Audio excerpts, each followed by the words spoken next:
The use of subassemblies has many advantages in SOLIDWORKS. Subassemblies make larger assemblies easier to manage.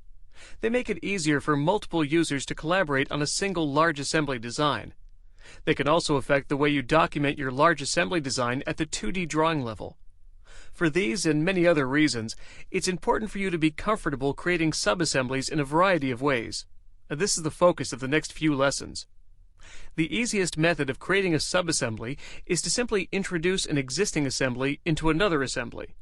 This process causes the inserted assembly to behave as a subassembly. In this case, I'll insert a new component.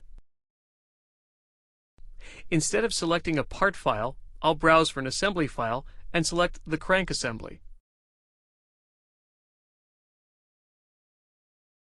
You can see in the Feature Manager tree, the crank assembly is listed using the assembly icon. If I expand it, the components that make up the assembly are shown. Even in a simple case like this one, there are advantages to using subassemblies. For instance, the process of mating these components is simplified. Since subassemblies behave just like single components, all I have to do is create mates for the crankshaft component.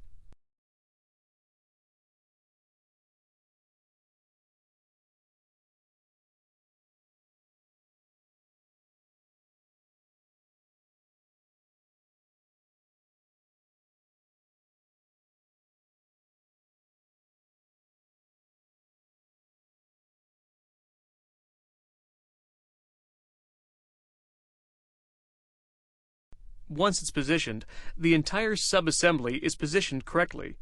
Also, by having this crank assembly created ahead of time, it can be used in any number of other assemblies. Without the use of subassemblies, I would have to add each of these parts individually and create the mates necessary to position them in each and every assembly. Another practical use for assemblies is to group components together that can be easily hidden or suppressed. If I want to hide all components in the crank assembly, I simply right-click the subassembly and select Hide.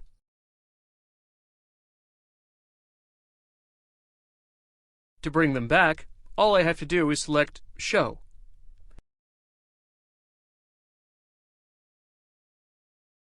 In addition to creating assemblies ahead of time, you can also take individual components that already exist in the assembly and make them into a subassembly. For instance, at the center of this assembly are 3 pins and a spider.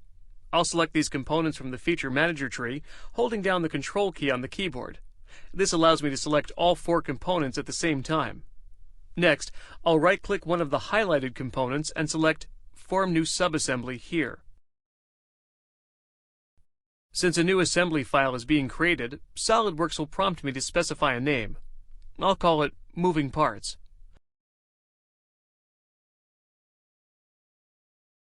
The Moving Parts assembly is now listed in the Feature Manager tree. You can see the spider and pin components are listed within the Moving Parts subassembly. Notice all components have a minus sign next to them. Typically, in a newly created assembly, the first component is fixed.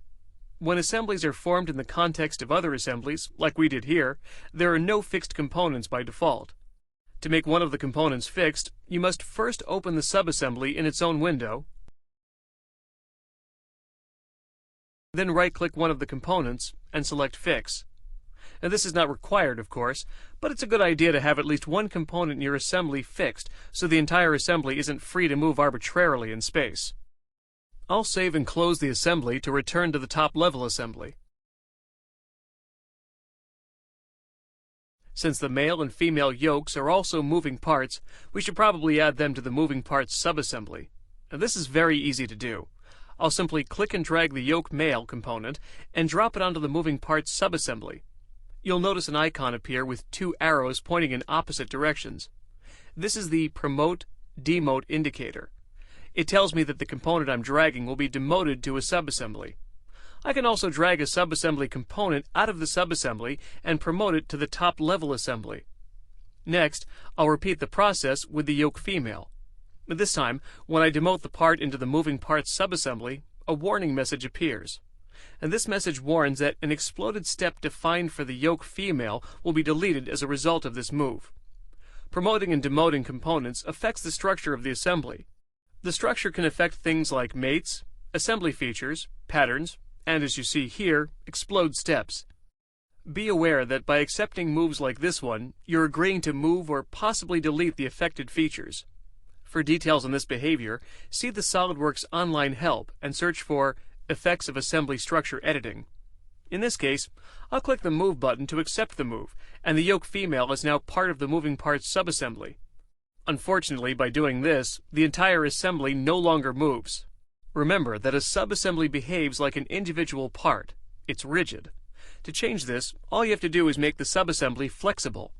In the next lesson, we'll take a look at how to allow motion within a rigid subassembly like this one.